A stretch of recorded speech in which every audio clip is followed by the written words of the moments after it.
Communication aid strategies using tools of technology. Communication aid helps an individual to communicate more effectively with people around them. Here are some examples of communication aids. Number 1, digital slides. And the number 2, the chart with pictures, words, and symbols. So in digital slides, the advantage of using this communication aid is to help the audience and retain information in their mind, as well as to emphasize, enhance audience memory, and to become more interested to your specific topic.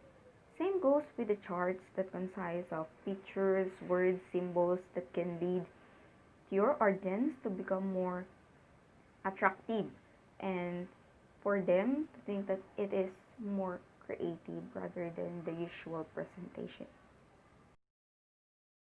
What is a communication aid? It is something that helps us to communicate with other people more effectively. It includes gestures, signings, symbols, and many more. A good example for a communication aid is a chalkboard or a whiteboard. We are all familiar with that. We used to see our teachers writing something on boards just to communicate with us better and to illustrate us what we need to know. It is their way to connect with us more effectively and for us to understand it more efficiently. It is a good way to present something, and it simply provides a significant flexibility for recording the responses of the audience of the speaker. And the next one is a brochure. First, what is a brochure? It is an informative paper document that can be folded into a template, pamphlet, or leaflet. Brochures are made to connect with other people without talking. You will only extend your hand and give out your brochures if you want to pass your message to another person. Yes, it is easily distributed and it also holds a lot of information. You can never deny the fact that it is a very effective way to stay connected to other people.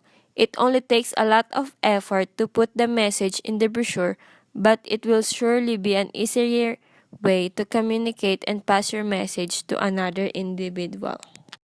The models provide pictures or visual representation of complex interactions. They are useful because they simplify the basic structure of communication and can help us to understand the structure not just verbally but also visually. Video enables you to use visual stimulation to summarize your points and simplify your verbal message. Different people have different learning and communication style. Video is great because it makes it possible to more effectively communicate to multiple learning styles. Applications on mobile phone. A mobile phone can be all you need in communicating on your friends and family. Applications on mobile phone help you to make calls, text messages, video chat, emails, send and receive direction, searching on the internet, buy things, listen to music, and many more. Social media platforms like Facebook, Instagram, Twitter are a great way to reach friends by the use of the search engine. Voice sound recordings. A voice recorder captures sounds, converting it into an audio file that can be conveniently transferred to another device like computer. Using voice recordings are handy and best tools to use to remember details.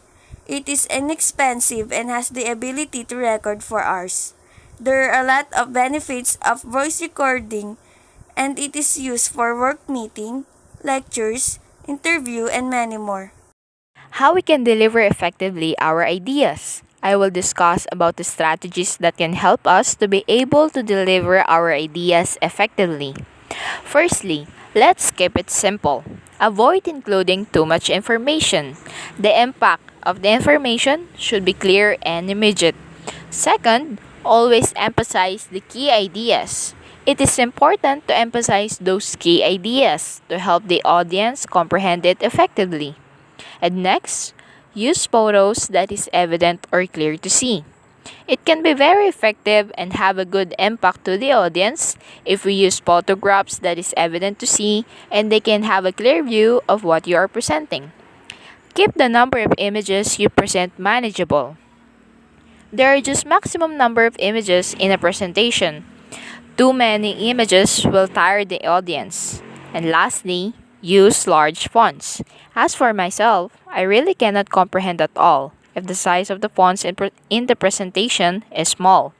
It is better to use large fonts so the audience can read the text easily. Is the technology had a great impact in your life? Well, as for me, technology has a big role in my life. It made everything a lot more easier.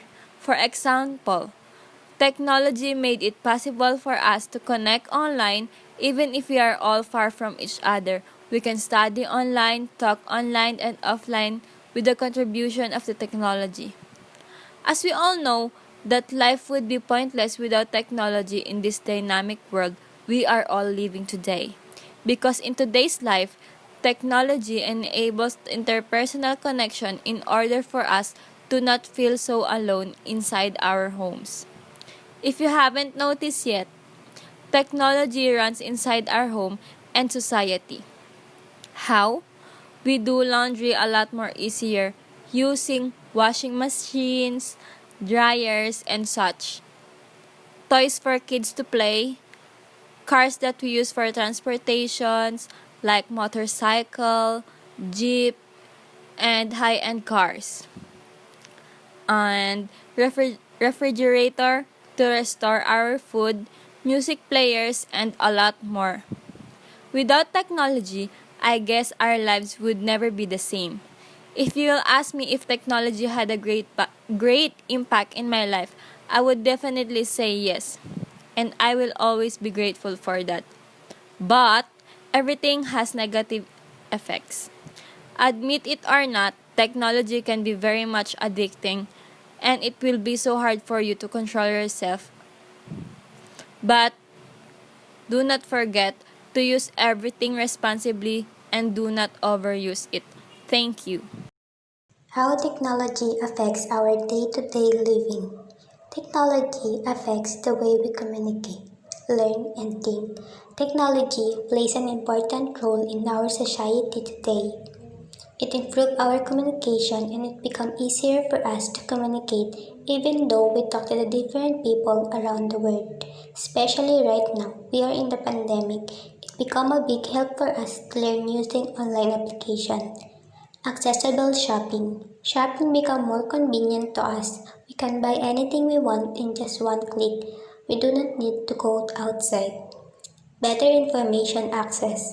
Today, if we want to know or find out something, it's easy for us to get information we need. In just one click, we know and learn everything. Next question is it true that technology can make your life easier? And my answer is yes. Because as shown in the pictures, those are the equipments that help me realize that technology really make our life easier. You will see medical equipments. Those equipments are used by my own relatives and I observe that it really helped them to ease the pain that they are feeling. You will also see a photo of a high-tech wheelchair. I've seen some videos that proves that this kind of technology help a lot of person with disabilities deal with their everyday life. And next is you will see a picture of a cooking equipments. I know a lot of people love to cook and those are just examples of equipments used in cooking to help us cook and work comfortably in the kitchen. And lastly, we shouldn't forget about gadgets. This is really the answer that is very common if we are asked if technology make our life easier because gadgets really help us a lot in different aspects in our life. But as Charmin said, it has a negative effect. Using gadgets can be very addicting and we should have discipline in using this because if not, it will be one of the reasons that make us start to not take care of our health and it will neglect we will neglect our life if we are very addicted in using gadgets and internet. And that is my answer. And I hope you can also think about what technology really does to make your life easier. Thank you. How technology help you in personal life?